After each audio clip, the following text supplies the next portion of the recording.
excited. This is episode 3, so let's dive right in. The first question is from Halo Man. With the Gilbert up-tempo offense, how will that affect our running game? We have some real beasts in the backfield. What percentage do you think we run the ball next year?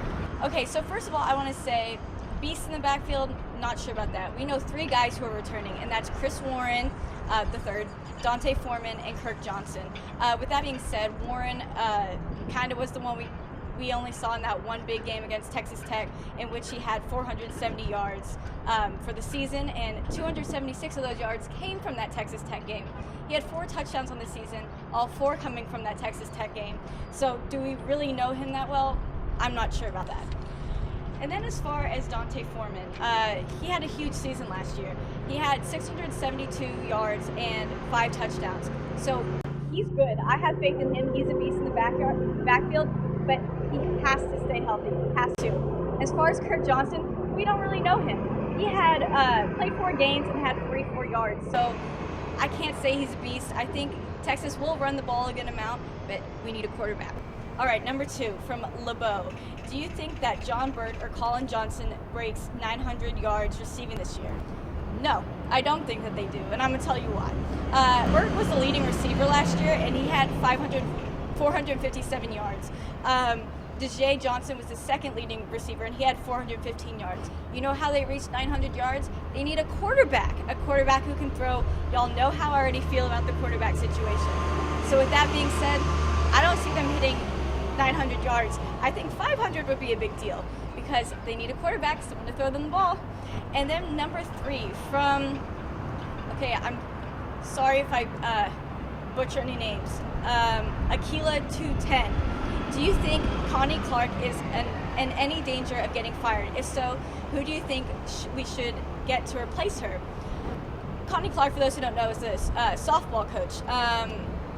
And the thing I think about this is that with the baseball team right now at a 12-17 record, I think she's safe. Augie Garrido is the one who might be on the hot seat. Softball is 25-9. I'm sure they'd want to be better, but that's a pretty good record to have so far. Connie Clark has been here for 20 seasons as the head coach. She's finished top 3 in the Big 12 every year since 2009. She can't be fired from a lack of success. The only way she would be let go or mutually agreed to part ways, whatever we call it, is if she decides she wants to go. And if that's the case, it's because Texas is wanting to get in those new faces, just like they let Mac Brown go and Rick Barnes go. They have been here a long time. So I think if Connie Clark goes, Augie Garrido goes. You gotta do them both at the same time because otherwise this makes no sense. She's very successful. That's not a question. Their last World Series appearance was in 2013. That's pretty recent. All right, and for number 4, from DJ Bland. How do the dual athletes handle their obligations to track and football and track? This is actually a really great question, and you might need to ask the guys who actually do it. So ask John Burt, ask Marquise Goodwin. I can tell you one thing, football comes first. Absolutely comes first. So they are still seen as football players who run track. With that being said, they do go to both the practices. They work hard. I promise you, John Burt is not having a good time this semester because he is working very hard. So they do have to put football first, so they have to go to those practices. They can't take off the season. John Burt would probably be doing a lot better at track, and he's still doing pretty well this season, if he did have the ability to put track first, but he can't. It might be better if he was able to sit out for spring ball and then be able to focus on track. He'd come back in a lot better shape. The other issue is football players who run track as well. It's very hard because in football, they're told to buff up a lot, and being buff is not good in track. You want to be lighter. You want to be able to run faster, especially for the hurdles, which is what John Burt does. It's really hard to be as buff as he is. Okay, Z69. Does Charlie go get another Plan B JUCO quarterback for insurance? If so, when? If not, what's stopping him? I wish he did. I wish he went and got a JUCO quarterback. I have no clue what's stopping him. That's something you got to ask him because I don't know. I think it would be a great idea to do that, especially with Gerard Hurd now out for spring ball. They say he's just out for the spring, but what if it's longer? What are we going to do then? Because Tyrone Swoops is the only other experienced quarterback. So with that being said, I think that this would be the perfect time to go get a JUCO, someone who has experience, who played a year or 2 at this JUCO school and knows what they're doing, just in case something happens. Because what if Gerard's still hurt come fall, then Tyrone gets hurt. You have two people who have never touched the ground in a college football game going in at starting quarterback. We've seen how that goes in Texas history with the little Garrett Gilbert appearance, but let's not get into that right now.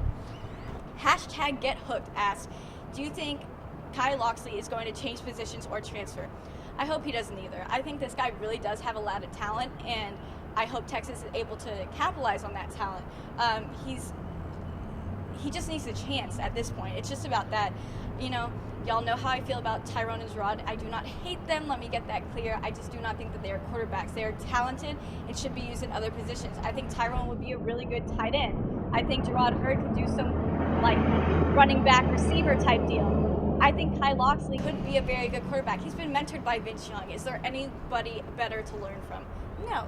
So I have faith in Kai Locksley if he's given the chance. That's all he really needs. But I hope he doesn't transfer.